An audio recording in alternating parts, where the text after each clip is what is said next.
It had to be cereal. Cereal is the only product in the grocery store that carries culture in this really unique way. It's already built in that people expect mascots. There's animated content, there's toys, there's fun. It's like one of the coolest marketing storytelling products available. Hey, I'm Shuang Esther Shan, and welcome to Shopify Masters, your companion for starting and building a business. What if the cartoons you watched on Saturday mornings merged with the cereal you enjoyed to become something even better? Meet OffLimits, the vegan and gluten-free cereal made without any artificial ingredients and has its own band of fun and bold mascots. Founder and CEO Emily Miller previously ran an event series called Breakfast Club in dozens of cities around the world to connect like-minded individuals through food. She's also the author of Breakfast, the Cookbook. Emily is here now to share how her community-first approach allowed her to build an inclusive brand that's disrupting cereal aisles across the country. Emily, welcome to the show. Yeah, happy to be here. So excited to chat because I know that OffLimits is a culmination of so many different communities that you build, from the Breakfast Club events to fans of your writing.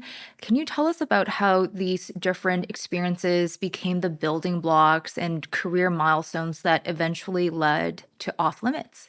Of course. It's really interesting standing in the place you are and then looking back at all of the stuff that you've done. Because when you're in it feels chaotic and not always right. And directionally, I feel like always I was like, where am I going? But just kind of trying to always bring good people, good food, good art around me. In starting OffLimits, it's really cool how all of that stuff had this like common thread that felt so disjointed as I was in it before. My background is really in fashion, food, art, design, like kind of across the board. I went to school for fashion design. I was doing trend forecasting for a while, global ingredient reports, global trend reports on food and design and restaurants. And in writing and researching, I was doing a lot of traveling, trying to like really experience these trends firsthand and wanted to connect with different creative people in cities around the world. So I thought the best way to do that would be to work with chefs who don't normally serve breakfast, so they could open their doors in the morning. These Michelin star chefs and like tasting menu restaurants would take a break from their tasting menus and prepare this family style breakfast for a bunch of artists and creatives for no other reason other than just getting peers together and connecting in the morning and having creative conversations. And it was really cool to see how many businesses were started out of that, how many friends were made, how many like books, cookbooks were commissioned, like so much stuff happened out of those events. It was really special, all while doing freelance writing and any project I could get my hands on that sparked any kind of joy. So I think what you mentioned just now about having different interests in food, fashion, design, and writing is very relatable for our listeners. So what is your advice for people who might have multiple interests? How do they bridge them together, use their passion, and start a business? The best advice for that really is you can't plan for it. You have to just be in it. I really try and train myself on what I'm feeling intuitively, what my gut feels, anything that I'm like, this is really interesting. And if it sparks something for you, dive in as deep as you can, as long as you want. And in doing that, it might seem really chaotic or not focused, or you're not on a really direct path. And my path was really untraditional. I did not have a traditional full-time corporate kind of job prior to this. I had my own businesses. I've cobbled together tons of projects, and there's many paths to entrepreneurship, and every path looks completely different. So when you're in it, it is extremely hard. I mean, I'm in it right now. I don't know what the next phase of everything is going to be, but I know when I look back that now is going to be a pivotal and time in shaping what I'm going to be in the future. So you just kind of have to have that mindset and trust the process in a very real way, which is always easier said than done. perspective when you're looking back makes a lot of sense, especially with the concept of off limits, vegan, gluten free, no artificial ingredients. These are all the things that people would love to have in their breakfast cereals. But how do you actually go about bringing this idea to life and start creating the products and also building the brand? Just a simple question. um, so it really started. So as I was doing these breakfast events, I ended up getting an amazing cookbook deal opportunity with my favorite publisher on the planet, Phaidon. And I was so honored to get to spend 3 years researching and developing 380 breakfast recipes from around the world. So I really ended up in this niche that felt super special. Like what people eat in the morning, how people wake up and want to nourish themselves. Even if you don't eat breakfast in the morning, breakfast for dinner, it's just like that. It's so wholesome and dependable. And cereal is really the star of all of that. To me, when I turned in the cookbook, I was kind of winding down events. I was ready for something new. I wanted to like dive in and really grow something big. I was going through a lot of personal life changes, and these mascots just kind of started to come to me. I am obsessed with cartoons and animation and brand building and brand architecture like Sanrio, so Hello Kitty, all of Hello Kitty's friends, and just how big of an empire that is. So it was never just about, okay, I'm starting a cereal brand. It really started with the mascots and pouring my own emotions into their extreme personalities and the emotions that I know that a lot of other creative people have, that entrepreneurs have. So they're all really meant to mimic how you're feeling at various times of day, various times of your life. And that's what makes them feel so real to me and to so many other people. And product-wise, cereal is extremely challenging to make, which I learned the hard way, but it had to be cereal. Cereal is the only product in the grocery store that carries culture in this really unique way. It's already built in that people expect mascots. There's animated content, there's toys, there's fun. It's one of the coolest, I think, marketing storytelling products available. And it just hasn't been updated in decades. Like Tony the Tiger's not fun anymore. It feels nostalgic. There's a level of like respect and, deliciousness that you reserve for these legacy brands, but there was nothing that was like, hey, we need to do better ingredient wise. Like, why are there chemicals in here? Why is this not plant-based? It's a cereal. This is weird and creepy. And why are there no relatable mascots? What does the next generation of cereal eaters deserve to grow up with? And some of these bigger legacy brands, I feel, have fumbled in their storytelling, and I really wanted to pick up where I felt it just kind of organically created. I mean, if you think about what mascots look like for millennials and Gen Z, it really is like full of anxiety, full of depression, full of like all of these like bigger emotions that we're not afraid to talk about ever. There needed to be a new brand in the space that wasn't afraid to address that either. Hence why, Off Limits is also super defiant name. Hmm. And also, these mascots are so true to everyone growing up in their core memories. So I'm so glad you're changing the narrative and instilling some new characters for new consumers. And I know that another big part of the growth for Off Limits is your participation in different incubator programs and getting that experience and kind of building up the business. So what's your advice for entrepreneurs who are also looking at incubator programs to hopefully help them launch and build a business? Yeah, incubators are helpful. I think it depends on what your skill set is. Number one, as an entrepreneur, you need to know you are not going to be able to do everything well. You're going to have to understand everything and know how to educate yourself on hiring the right people. And you're not always going to do that well either. And you're going to learn over that process. So being a part of incubators will really help you kind of fill in the blanks and mitigate the amount of mistakes that you're going to make along the way. And they can really be helpful and supportive. I will say, just like anything else, you have to interview them in the same way that they're interviewing you. It very much has to be a holistic and real relationship. Otherwise, you're not going to get the benefit out of it. If they don't inherently get you or the type of brand you're building, when it makes sense, it's great and it's amazing. Always have good legal representation. You need to make sure that you feel comfortable in everything. And a lot of those deals can hide a lot of stuff, not, always intentionally, but you want to make sure that you have somebody who has your best interests at stake because you're so busy building the brand. There's like all this pressure. You're trying to launch, you're doing all these things, and these few key pieces can sometimes fall by the wayside, and you don't want that to come back around later. So definitely do your research and feel represented properly. So, for new founders, when they're starting out this business side of their idea and actually launching, what's something that they need to keep in mind that they might not actually even think about?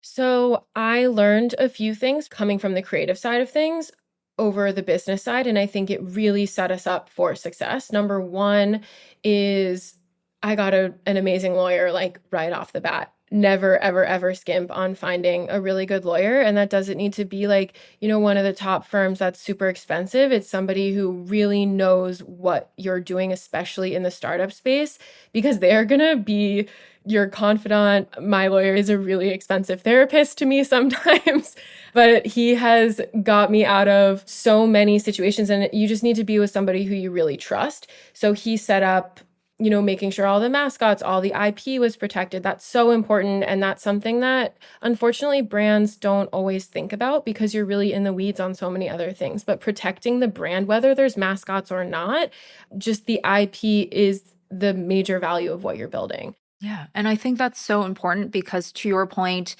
the incubator has to be complementary and supportive for the business you're trying to build. And you should be interviewing them in the same time you're trying to apply to them as well. I've also found with incubators, you really have to ask for what you want too. Like they're there to support you, but you need to know what to ask for. You need to know like how to ask for help and to never be afraid to ask for help and never be afraid, especially to share when things are challenging. Like that is exactly why they're there, which is again why it's so important to find people who you really trust and believe in you and what you're building. I think the other big hurdle with entering the cereal aisle and also this legacy industry is that breakfast is so habitual. So you're also asking consumers to take a chance on off limits to change their habits. So, how did you go about first getting the brand advocacy, the marketing for off limits to start off? Well, my background is in fashion, and I've seen the way that successful fashion brands launch and really applied it to food, which I don't see very often. You have one shot at being really cool at the beginning and like owning your vision, your voice, being creative and weird and interesting, and just like you have one shot to like purely be like, this is who we are. It's crazy and fun and different. And if you don't like it, like we don't care kind of thing. It's almost like the too cool for school attitude. And that, attracts like somewhat of an early adopter audience and a niche market. And you're kind of sitting there like, okay, you guys are cool. Like these are the people who I actually want to be buying the cereal, but shoot, I just raised money. We have to scale. We have to do all this stuff. Like, how do we get to like the next level and get other people to like us? And I think a lot of brands really skip that stage because you're in that like panic mode of growth at all costs. But then you end up really cannibalizing yourself in the end because people don't have time to actually connect with the product. And with a new product coming out every day in every category, loyalty is understandably really tough. So in already knowing that, I was like, I'm just going to build a cool brand that I really like. I want to hang out with these mascots. The cereal is actually so delicious. It has the most thoughtful ingredients possible. It's very much the if you build it, they will come mentality. And I hope that that brings in the right people. Marketing, one side of the business. The other side is production, which is such a large feat for food companies and companies that are product based in general. What's your advice for founders entering that first production run? What are some things that they need to keep in mind for manufacturing and logistics? Understand how complicated it is to make your product and where the major issues can go wrong. We really went from 0 to 60. Like cereal is immediately you are working with recipe developers on mass scale production. There is no, we're doing a small production to test this out and see if anyone likes it. It's very much, we're going to make 20,000 boxes and very much hope that people like it, because with certain products, you have to launch at a certain scale. And even that is like the minimum. So I would be very conscious of when you have this amazing idea for your product, understand what the minimum order quantities are in that category and make sure that that's a product that you actually want to launch with. Because the other option would be you can launch with something that maybe is like a little bit less supply chain intensive at the beginning and then scale up as you become stronger as a brand and as an operator to then be doing more of those kind of complex type products.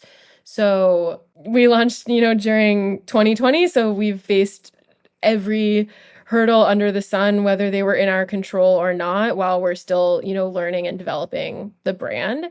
And it's absolutely been super tough, but we've made it through. And now I feel like we have a really solid supply chain set up, and we're still going to face a million hurdles through it, but it feels like we've kind of reached a milestone, like in a video game where, like you die and then you go back to level 1, but then when you get to like level 5, you die and then you like get to level 5, you're not like all the way back at the beginning. It like kind of gives you a little bit of an edge. I feel like we kind of have that little step up. We're still at the bottom of the next level, but like we're at least not going back to 0 right now, or at least that's how it feels. So it's definitely incremental. Yeah. Like all those hard lessons definitely amount to the learnings, and it helps you, to your point, attack the next level. It's crazy to think about because while you're figuring out all the production, the branding, creating the mascots, you're also fundraising at the same time. So it does feel like a million jobs in one. So, yeah, talk to us about having that successful fundraising and raising over $2 million while you were still running the operations of the business as well. Yeah, I did not know anything about raising money. I didn't have an MBA. I didn't have the college connections. I didn't have, a network around me that had a lot of capital to throw at this. Like I really was starting my network from scratch. So I knew in tandem with building out the mascots and the creative side and like being so just excited to build this brand, figuring out the supply chain. In the background, I was taking Harvard Business School classes. I was reading every book on startups, on raising, on everything. And I spent like almost a year fully deep dive educating myself on the process. And obviously there's an immense amount to learn always, but I think that is really what set me up for success. And the best way to learn is just you got to get those initial meetings. You have to start pitching over and over and over again.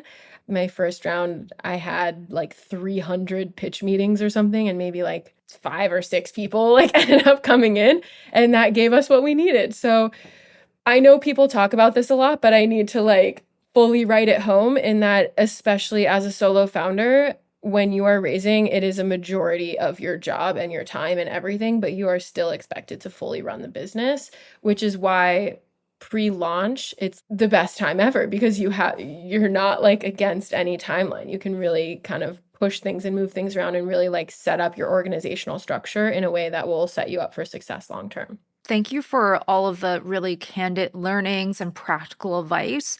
We're going to definitely dig deeper into the creative side of OffLimits. Before we do that, I wanted to take a moment to thank our listeners for tuning in to Shopify Masters.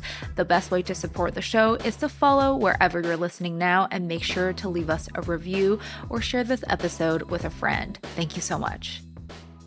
So the creative aspect for OffLimits is really the heart of the brand, and it's so hard, but also important for founders to nail down visual elements.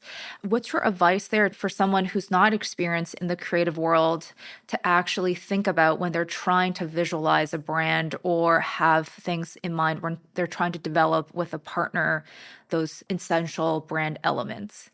I think this goes back to just really knowing what your strengths are and like what you want to work on versus what you really don't want to work on. My strength really is in this brand building side. So from day one, I walked into these investor meetings having Pentagram doing our packaging design, Astrid Stavro, one of the partners at the UK office. And I met her because she designed my cookbook, and we stayed in touch, and then she loved this idea and kind of dove in, and all these people really took a chance on us early on because I built this really strong creative network, and creative people want to dive in on cool projects. And as long as the deal is like really thoughtful and respectful for everybody, there's so many ways to structure it so that you can come in and like build out your brand, and it doesn't have to cost like an immense amount of capital at the beginning, especially for Shopify. Like we worked with Sam Faulkner and Kevin Green on the website design and development.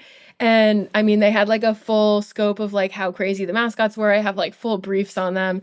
And I was like, go absolutely nuts. Like, I want you to do nothing like you've ever done before. I don't even want this to feel like a typical D2C site. Go crazy.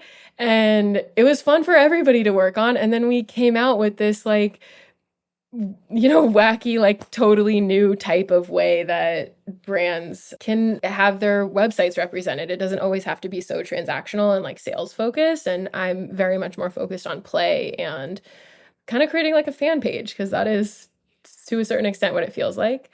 And then we worked with Shepard Fairey, like one of the most renowned artists, especially in the street art space, and his studio number 1 in LA. And we worked with them for, God, it had to be like 8 months on a million iterations of all of the mascots. It was so fun, and something that we, like I said before, only something you can really do in the beginning. So we really kind of created this really cool process between a bunch of different creative people. I love the mascots because not only are they really fun and bold, but you've also used them as a moment to bring in the topic of being inclusive.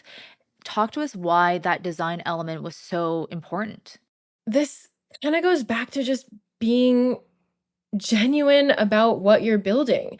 I think it's really clear when brands try and be like, inclusive about things.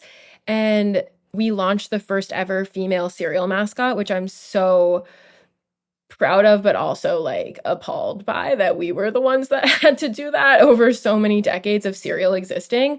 The only ones who felt confident enough to claim, like, no, this is an awesome, like, badass, like, female entrepreneur bunny, and her name is Dash, and here's her whole story. And like, we went in on it, and it wasn't forced at all. It was built in from the beginning. And it actually wasn't even after we had all the mascots done did I realize that, like, oh my God, there's no female mascots represented in the cereal aisle at all.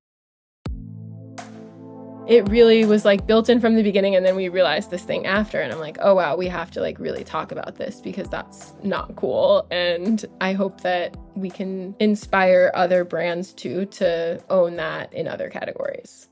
Love it. And I think throughout our conversation, we talked a lot about meeting different creatives, whether it's through your events or your writing, that have really then come together and help you build the brand in different ways. For founders who are thinking about looking for creative partners or outsourcing creative elements, what are some important things they should keep in mind when they're looking for either an agency or freelance help?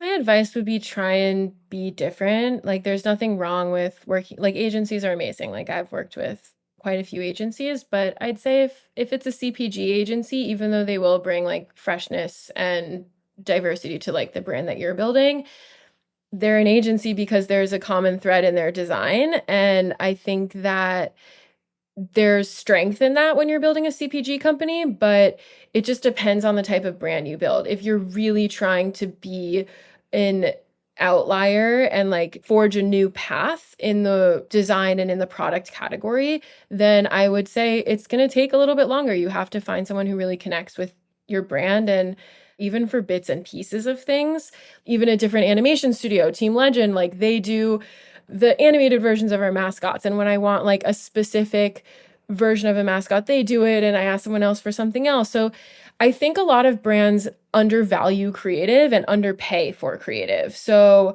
OffLimits, I hope, is a really good example of what happens when creatives are brought into the conversation from day one and can really like unite to build something that is more than just transactional. Yeah. And also to just circle back on the concept of community, I think one of the previous conversations we had was also you mentioned the version of your community wasn't hundreds or millions of followers on social. It is the niche communities you've had face to face through those events. And I think so many times we talk to founders, and a lot of people recently talk about you need to have a community first before you launch a brand. I just wanted to get your take on carving out a community, whichever version of it means to you, and actually have those in person connections. There is nothing stronger than doing something in person, in my opinion, like bringing people together over food, letting people connect in a way that is just real and doesn't feel like it's like overly branded or pushed. There's so much value in that. And again, this kind of goes back to my comment about growth. When you're under pressure to grow at all costs, you're sacrificing that hospitality. I mean, it's customer acquisition costs. Like you can buy customers if you put enough ads in front of them, like they're going to buy your product at some point. But my thesis is that if you want to build a long-term brand, that it's just a low and slow process. And if you want that quality customer, quality community of people who are genuinely excited to help you build the brand and be a part of it and support you over time, you have to prove that you deserve their relationship, attention, and like especially money. Like times are tough. So for anyone who's buying a brand, they deserve the respect of paying attention to them. And I think the way that we do that really well is through some of these like custom collaboration box projects and really going in on specific countercultures. We just did a really cool partnership with Call of Duty, and they're celebrating their 20th anniversary. So Zombie from day one has always been our midnight gamer, and it says on the back of the box even. So the team saw that and they're like, oh, this would be really cool. So we ended up getting a glow-in-the-dark box together that has a monkey bomb, which is an element from the game. And we got this box together in like 3 weeks, and we were able to then be a part of their launch event and really speak to a totally new community that we wouldn't have access to in a way that is like on their turf and like really respectful and like offering them food and snacks like while they're learning about the game and playing. And we built in so many Easter eggs on the box. Like that was super important.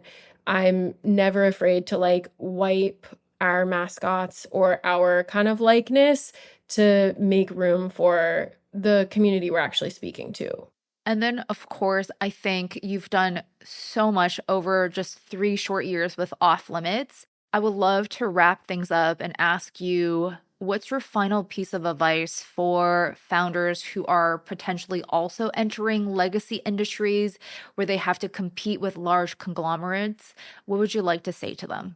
My advice would be that you have the vision and you're going to hear everybody's opinion constantly, especially at the beginning, especially going into a legacy category. And putting on your blinders feels really scary and almost counterintuitive when you're building a business because you want comps, you want all this stuff, like this information feels like it should be really helpful. But what I've found the most helpful is when I just full on have blinders on and I'm like, I am building this brand as if it's the first time I'm entering this space. I know nothing about it. My intuition is the most correct in those cases because I'm not taking any outside influences. So the advice would be truly trust your gut and put your blinders on. Thank you so much for being here, Emily. Looking forward to all the new flavors and mascots from OffLimits. Yeah, thank you so much. This was so fun.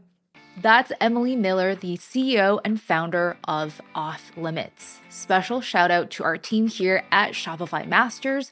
Gogo Zoger and Megan Coyle produce the show. Our engineers are Miku Betlam and Matt Shorts. Benjamin Gottlieb is our supervising producer, and I'm your host, Shuang Esther Shan. If you're still listening, go ahead and hit that follow button, leave us a review, and let us know which brands you'd like to see featured on the show. We'll see you next time on Shopify Masters.